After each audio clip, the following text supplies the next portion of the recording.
What is up, everybody? Welcome back to another random video about all the random projects I have. And if you watched last week's video, you'd know pretty well that yeah, I have this project I've been working on where I put RGB LEDs in an old ghost costume, mounted on a tripod and stuff, and try and be extra about it. So yeah, so this is episode 2. If you haven't caught up on episode 1, I guess I'll just give you the lightning round of it, or more accurately, go ahead and watch it, because honestly I think there's a bunch of details I kind of leave out of these things. But basically, this is a project I do yearly, where I just try and keep improving it over the last year, and it's been getting better, and this year has probably been the best I've had for this project for a while. And yeah, so unfortunately I haven't had much time to work on it throughout the week, because I typically tend to film these things and upload them kind of as like a little progress type thing, and I usually work on it in pockets of time between schoolwork and being a college kid and stuff. And yeah, but I didn't get as much time this week that I was hoping to. I was kind of swamped with schoolwork and all that, and you know, typical college thingos. And so basically, yeah, so I haven't had much time to really work on it, but I have gotten, but it doesn't mean I haven't not gotten time to work on it. So basically, in the last week, we now have an interactive menu system. So now I can actually go in and I can press these, and I can manually set the colors, which is really cool. So for example, if I want to go for a nice, if I want to go for white, I can just change the color right here on the fly. It's a very infuriating bit of UX, UI, or something like that, and I'm just going to kind of zoom in on the display here, because yeah, there's a lot of, I'm quite proud of this design of this UI. So yeah, so we've got that, and yeah, if I'm just going to set it to all white, just make sure that all the LEDs are working on it.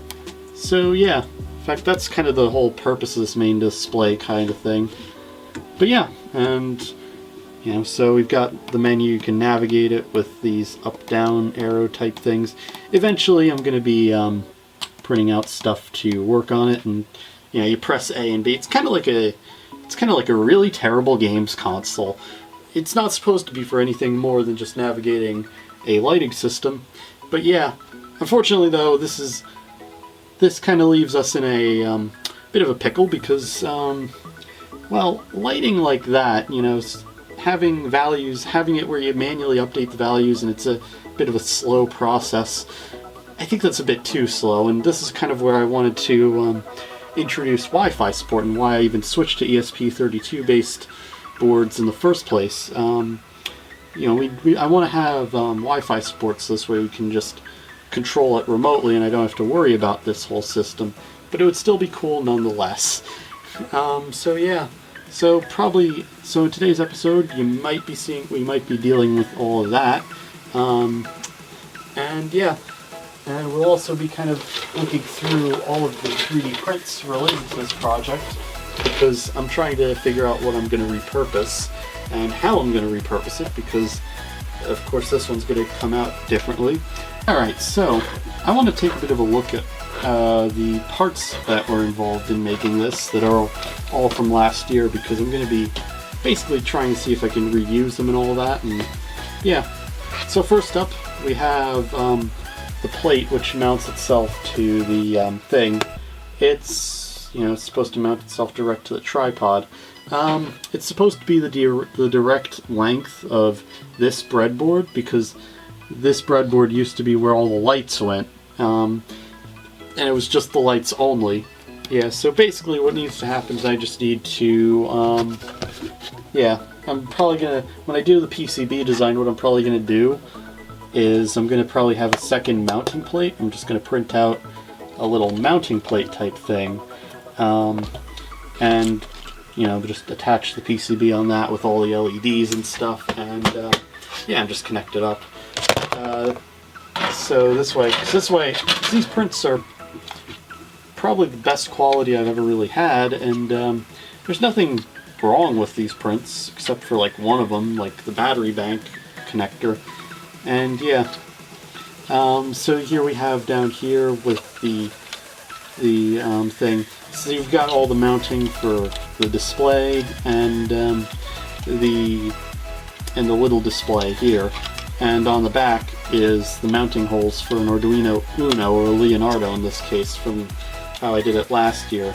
I've got a lot of holes around it, just to kind of just put some holes in all these spots, just to make sure that it all stays there.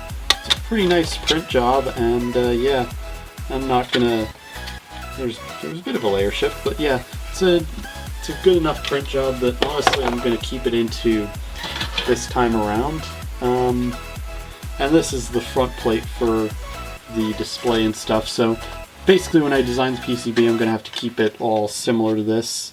It did have a bit of a fold over incident type thing, and I did have to modify it, and I kind of did a bit of a rough job with a rasp on a drill bit when I went through this, because this display didn't quite fit, and I couldn't really close it in entirely. So yeah, yeah. Let's see. This is the middle mounting bracket for the tripod.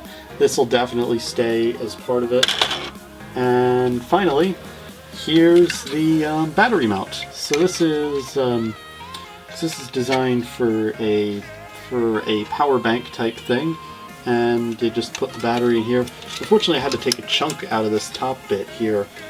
I'm not even sure why I even put that there in the first place. So I'm definitely gonna try and this might be one of the only parts that I might fully rebuild or remanufacture, just because of this little thing here, because I believe that was so I can make way for the USB cable, because I'm just using a standard phone style power bank, and it's just not right in my opinion. So yeah, because all I need is down here and not too much up there. So yeah, so it's definitely so we've got a bit of stuff, and yeah, and of course get all the screws for putting all the prints together, and yeah, and finally I've got one of the pieces that I designed for the base. These little T-handle type things, I don't know what to call them, but basically I designed them to be kind of like a temporary zip tie. They kind of just, in fact, let me just grab out this part here. Yeah, it just goes in, and there's this little slot here, and there's like two of them, and it just slots in like. But yeah, so yeah, what we got here is that, and you just, and yeah, and the clearance is enough for the breadboard, and yeah, I'm definitely going to be keeping stuff like this just to kind of keep the original way it was. But yeah, very interesting. So that's all the parts. Alright, so now we should probably get on with the main thing that needs to kind of get done, and that is getting Bluetooth to work. I want to at least have the Bluetooth audio system working, because that is a plan for this thing. Yeah, so it's a pretty easy thing to add in, and I just need to, and I've got, for now, I have a little line out jack from one of my previous projects, which is very, very similar to this in more ways than one. So I'm just going to kind of move it down a little bit so I can at least get the line out. I've definitely, yeah, ESP32 can do a pretty good job with Bluetooth, and it can sound pretty good, honestly. So I'm definitely going to be adding that feature in, and the way I'm going to do that is I'm just going to kind of have these this 3.5mm jack just kind of there to run audio, and there's a bit of code that I that I used on my last, on this ESP32 based project on the other ones, that is pretty similar to which gives me what I just need, which is great. So I'm gonna just bring over all that, and yeah.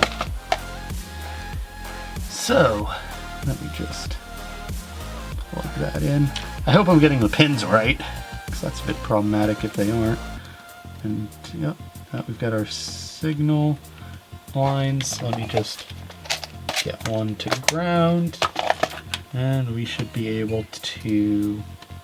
Alright, so that's been installed, and we're going to go in and get the code running. Alright, so it's a few hours later, and we have Bluetooth. If you can hear it in the background, I kind of have it. Yeah. So we've got the audio hooked up. Very simple setup. I added in the menu on the display. Unfortunately, though, it doesn't do a whole load of stuff because I'm still trying to get the ropes of AVRC metadata at this point. Because, I mean, you look down here and it's just the character set just being all crazy and stuff. And I gotta figure out how to modify it, because up here should be the title, and that should be the artist. I don't think that's Tobu's Cacao, but yeah, it mostly works. And yeah, my next order of business is going to be making these menus actually usable, so this way I can just, I can just get data out of them. Yeah, and we could always go back and do Bluetooth and normal things. And yeah, for a few milliseconds, or for a few moments apparently, I was using the wrong code because I back up a lot of my code onto my own cloud server, and there's a whole load of complicated business with that. So yeah, so basically, yeah, that's it. But anyways, so I'm gonna leave the video off here. There's a whole lot more that I wanted to get done this time around, but things happened. The next video should come out in a couple weeks. There's, it's kind of the beginning of the month and all that. Hopefully, I'll have a lot more progress done, especially on the code for this. I'm hoping to get the code done by like the end of by hopefully the next video. The code should be done, and yeah, as well as all of the actual other parts of engineering, because now that we've got all of these proofs of concept all working, we should probably start building things like the circuit boards and start doing CAD work, because yeah, that's a big brunt of it. And we should also probably get started on the PC side of software, just to communicate with this, because the Wi-Fi is going to be huge. Is going to require a lot of communication with a standard computer, because you're not going to be wanting to, because this menu system is already infuriating as is, so let's not have any other things to deal with. So yeah, with that being said, that's the end of today's episode. If you like what you saw, please leave a like and subscribe. I post random content, but this is seemingly going to be the big thing on the channel. Yeah, you might see, one week you might see gaming, one week you might see a video like this, another week you might even see a repair video or something. I don't know. This is the random channel. I post whatever I want here. So yeah, yeah, stay tuned for more episodes of this, because this is going to be the main thing. And yeah, and bye.